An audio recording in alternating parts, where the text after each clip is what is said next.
Congressman Paul, I believe you are the only man on the stage who opposes the war in Iraq, who would bring the troops home as quickly as almost immediately, sir.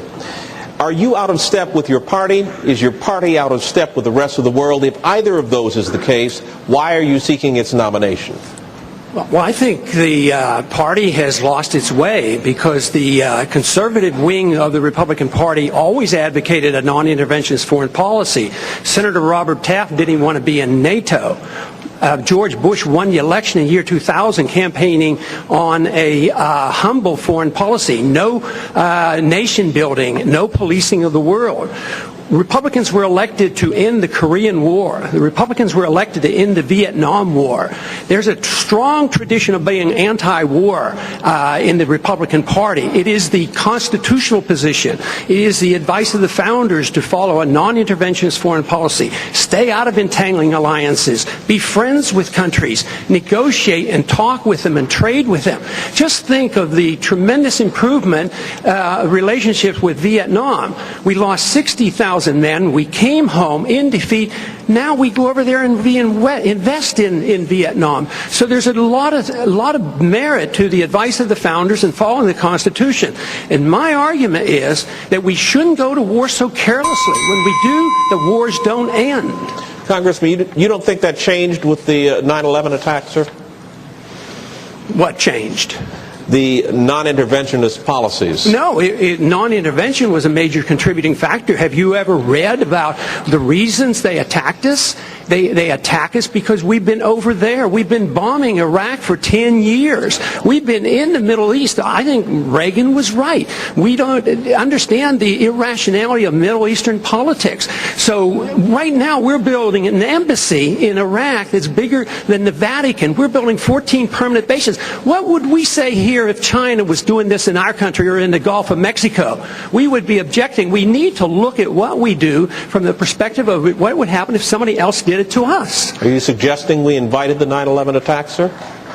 I'm suggesting that we listen to the people who attacked us and the reason they did it. And they are delighted that we're over there because Osama bin Laden has said, I am glad you're over on our sand because we can target you so much easier. They have already now, since that time, have killed 3,400 of our men, and I don't think it was necessary. Wendell, may I make a comment on that? That's really an extraordinary statement.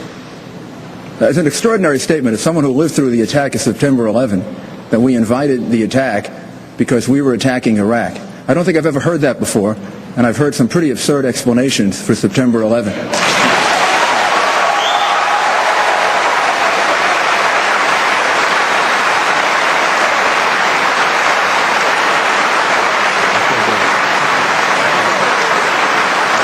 And I would ask the congressman to withdraw that comment and tell us that he didn't really mean that.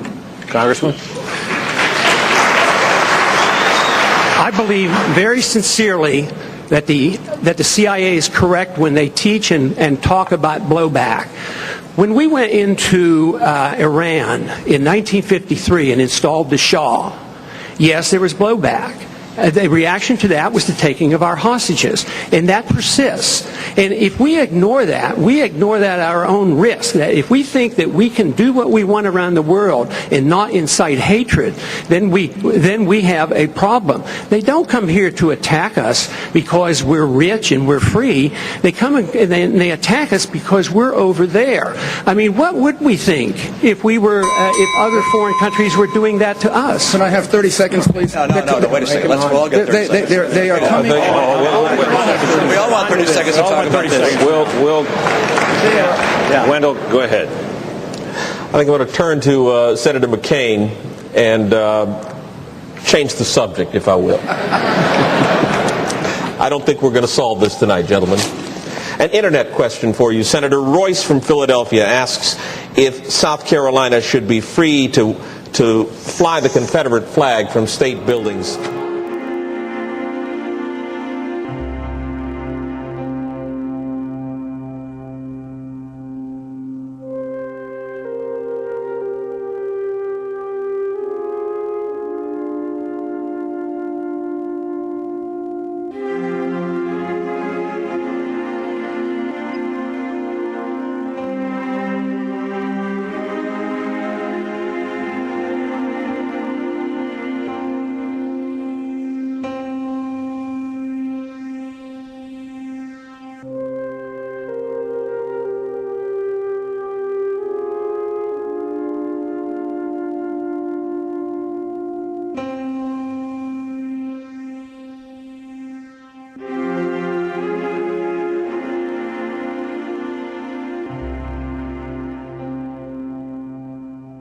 We are here in the middle hour of our grief.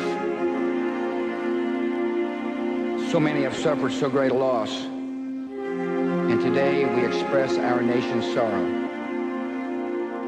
We come before God to pray for the missing and the dead. Why do they hate us?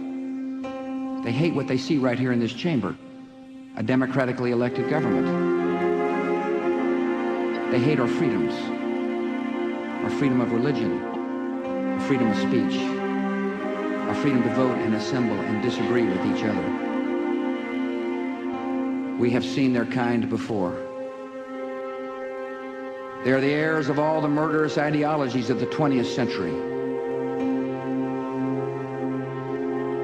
By sacrificing human life to serve their radical visions, by abandoning every value except the will to power, they follow in the path of fascism, Nazism, and totalitarianism.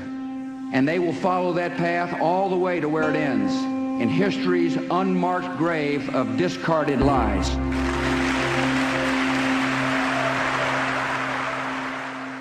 Freedom and fear are at war. The advance of human freedom, the great achievement of our time and the great hope of every time, now depends on us. Our nation, this generation, will lift a dark thread of violence from our people and our future. We will not tire, we will not falter, and we will not fail.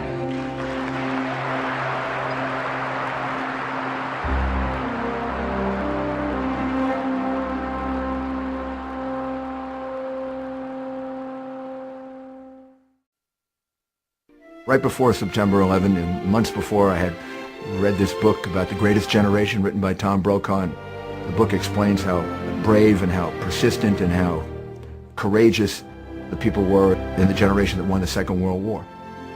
And during the day of September 11, living through the things that I saw and observed, immediately when I saw people helping each other, when I saw the picture of the firefighters putting the flag up, I said, these are the children, the grandchildren, and the great-grandchildren of the greatest generation. They have the same resolve, the same understanding. When you challenge Americans, there's no country that stands up stronger and better than the United States of America. When you try to take something away from us like freedom, my goodness, Americans are going to be one in resisting it. So the Islamic terrorists would make a terrible mistake if they confuse our democracy for weakness. Our democracy means we disagree with each other. But when you come and try to take away from us our freedom, when you try to come here and kill our people, we're one, we're going to stand up to you, and we're going to prevail.